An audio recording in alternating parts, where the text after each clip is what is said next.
living with type 1 diabetes for almost 34 years. I was diagnosed when I was 6 years old. It's 24/7, 7 days a week. There is no such thing as a break. So I was diagnosed December 16th, 2010. All the typical signs of a flu bug, except for the fact that we didn't see a fever, which was odd. I was first diagnosed with type 1 diabetes when I was 11 years old. I was visiting my grandparents, and I don't like the taste of their water where they live, and so we went and bought gallons and gallons of water for me to drink over the 3 days, and I ended up drinking it all in a couple of hours. That was the first sign to my parents that something was wrong. It is so stressful to have type 1 diabetes and pregnancy because you're trying so hard to achieve just perfect blood sugar control. And during pregnancy, there's not a ton of leeway for that because you're scared for your baby.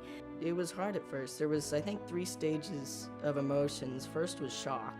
It was just, oh my God, this isn't the flu. This isn't what we came here for. After that, it was more like, wow, I'm going to be dealing with this for the rest of my life, 24/7, and there's nothing I can really do. It was a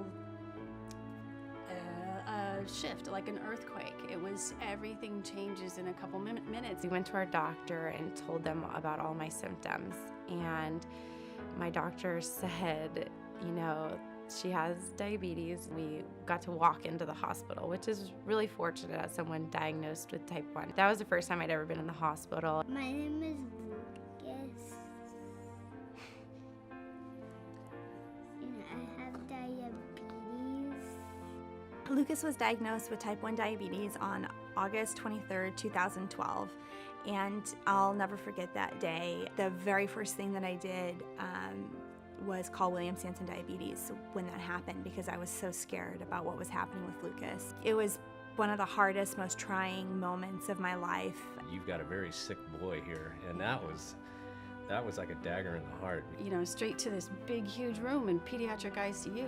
It was terrifying. It was absolutely terrifying. His little face and his little body going through all of this. When I was diagnosed, I was scared. I didn't know what was going to happen. I didn't know what this huge change was in my life. And it definitely affects the whole family. My parents were a huge help. They played a huge role because they were the ones who would get up in the middle of the night and check blood sugars. They were the ones who, while I was, delusional and out of it in the hospital, were able to learn more about how to deal with type 1 diabetes and how to help me deal with that and how to, make sure I didn't miss out on anything. After we had seen diabetes care experts and all of that, we started to kind of get our bearings and say, okay, this might be manageable. We'll see what we can do. Type 1 diabetes really makes you grow up quick. Ian has owned this at a really early age, and you're unbelievable with keeping up on it, checking blood sugars. I know you probably don't think we think that, but we really do. A typical day for me looks like testing my blood sugar constantly, having to eat when you're not hungry, having to not eat when you are hungry, constantly waking up in the middle of the night. Luckily, I have a continuous glucose monitor that checks my blood sugar constantly, which really is a lifesaver. I think what some of the support that really got us through that was Sansum Diabetes and Dr. Kristen Castrino. When I found out that I had diabetes, I was playing tons of sports. I was playing soccer, I was swimming, softball, I did it all. At first they told me that I wasn't going to be able to play sports, and that was the hardest part. Luckily, I was able to play college volleyball, which was great.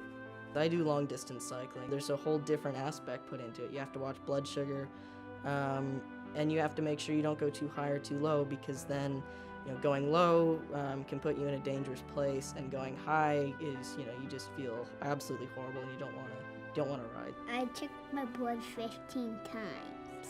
I don't like changing my sites because it hurts. It's almost surreal. It's hard to go back and to even think about it. It's been almost 5 years, and it still feels like it could be yesterday. The hardest part about living with diabetes is the constant organization that it takes. I mean, you can't just get up and go somewhere. You have to bring your monitor, you have to bring carbs, you have to bring your tester. I mean, there's a list of things that you have to take everywhere you go, and there's no exception to it. I don't think there's anything that I can't do with diabetes. I think it adds extra steps for me to do, but it will never hold me back. Thanks to research by Sansum, life will definitely get better. The physicians at William Sansum Diabetes were such a great support, no matter what. Sansum has impacted my life hugely, largely because of hope. Sansum has been huge in helping with continuing research for artificial pancreas and several other treatment options that make everyday diabetes just so much easier. So thank you for that. Diabetes isn't fair. It can be difficult, but we have to move forward. We can't allow this to sort of rule our life. If you could take diabetes out of your life, it would just be something that would allow you to just sort of take a deep breath and to just relax. I mean, it's a true dream. It's a true dream, and I'm hopeful that one day it's not a dream, that it's reality. I work with a wonderful team here at Sansum, and I think the places that we're going is going to change the lives of many people. We're in the quest for a cure, and we're going to help improve the lives of people with diabetes. The artificial pancreas work that we're doing here would be life-changing. It would literally take out the constant thoughts that go through my head and put it into a machine and make life amazing. A cure, I mean, as simple as it can be, would be awesome.